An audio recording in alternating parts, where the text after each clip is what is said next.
All right, welcome to the Neuralink product demo.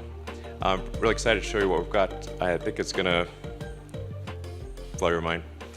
So I want to emphasize the purpose of Neuralink. Like, what's our goal? Our goal is to solve important spine and brain problems with a seamlessly implanted device. So you want to have a device that you can basically put in your head and feel and look totally normal, but it solves some important problem in your brain or spine. So going into the Neuralink architecture, what we've done over the past year is dramatically simplify the device. So we about a year ago, we had a device which had multiple parts, including a piece that had to sort of sit behind your ear, and it was complex, and you wouldn't still look totally normal. You'd have a thing behind your ear. So we've simplified this to simply something that is about the size of a large coin, and it goes in your skull, replaces a piece of skull, and the wires then connect within a few centimeters or about an inch away from the device. And this is sort of what it looks like. So this is our little device. That thing at the bottom is just to hold the threads in place because they're just like little fine wires. I mean, frankly, to sort of simplify this, what we're, I mean, it's more complicated than this, but it's, in a lot of ways, it's kind of like a Fitbit in your skull with tiny wires. Our current prototype, version 0.9, has about 1,000 channels, so that's about 100 times better than the next best consumer device that's available. And it's a 23 millimeters by 8 millimeters. It actually fits quite nicely in your skull because your skull is about 10 millimeters thick. So it goes flush with your skull, it's invisible, and all you can see afterwards is that there's a tiny scar. And if it's under your hair, you can't see it at all. In fact, I could have a Neuralink right now, and you wouldn't know. Anyway, so it's also inductively charged. So it's charged in the same way that you charge a smartwatch or a phone. And so you can use it all day, charge it at night, and have full functionality. So you would really, it would be completely seamless, and yeah, no wires. In terms of getting a link, so that, you need to have the device, a great device, and you also need to have a great robot that puts in the electrodes and does the surgery. So you want the surgery to be as automated and as possible, and the only way you can achieve the level of precision that's needed is with an advanced robot.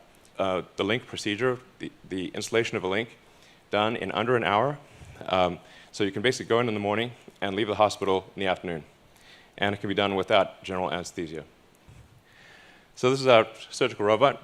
And we actually ultimately want this robot to do essentially the entire surgery. So in everything from incision, removing the skull, inserting the electrodes, placing the device, and then closing things up and having you ready to leave. So we want to have a fully automated system. So this shows you at sort of close-up view, which I think is actually not too gruesome, of the electrodes being inserted in the brain. And if you look closely, you'll see that it's a little counterintuitive that if the electrodes are inserted very carefully, that there's no bleeding. And so if you have very tiny electrodes, and if they're inserted very carefully, so that the robot actually images the brain and makes sure to avoid any veins or arteries so that the electrodes can be inserted with no noticeable damage. So you will have no noticeable neural damage in inserting the link. So does it actually work? And what I'm excited to show you, I call it like the three little pigs demo. And if our and we'll have this, we're bringing out the pigs, and what we're going to show you is well, I'll walk right over and show you. So what we have in pen number 1 is Joyce, and she does not have an implant. Obviously healthy and happy. We're trying to get Gertrude out. And this is how you know it's a live demo. So here's Dorothy. And in the case of Dorothy, Dorothy used to have an implant, and then we removed the implant. So this is a very important thing to demonstrate is reversibility. So if you have a Neuralink, and then you decide you don't want it, or you want to get an upgrade, and the Neuralink is removed, is it removed in such a way that you are still healthy and happy afterwards? And what Dorothy illustrates is that you can put in the Neuralink, remove it, and be healthy, happy, and indistinguishable from a normal pig. Well, thanks, Dorothy. Here we go. Great. Okay. Great. Okay. All right, so we just showed you a demonstration of reading brain activity. And let's see, probably see that. As I was saying, each of those dots represents a neural spike, and the blue chart at the bottom is showing an accumulation of neural spikes in that region. And in terms of additional brain reading activity, when we have, say, one of our pigs on a treadmill, pig on a treadmill. It's a funny concept, really. And we take the readings from the neurons, and we try to predict the position of the joints. And so we have the predicted position of the joints, and then we measure the actual position of the joints.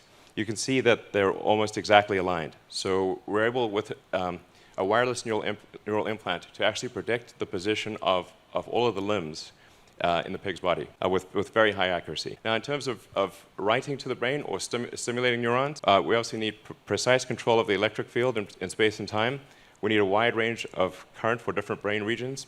Some regions require delicate stimulation, some require a lot of current, and you want obviously no harm to the brain over time. And the way part of the way we analyze the stimulating neurons is with a 2-photon microscopy. I always have trouble pronouncing that, microscopy. And it's very impressive technology. You can actually literally see in real time how the neurons are firing. So the red sort of things are the neurons. The red sort of flashing things are the neurons firing, or I should say the electrodes firing. So the red things are electrodes firing, and then the green are the neuron bodies responding to the current from the electrode. So our first clinical trial is aimed at people with paraplegia or tetraplegia, so cervical spinal cord injury. We're going to enroll, we plan to enroll a small number of patients to make sure the device is safe and that it works in that case.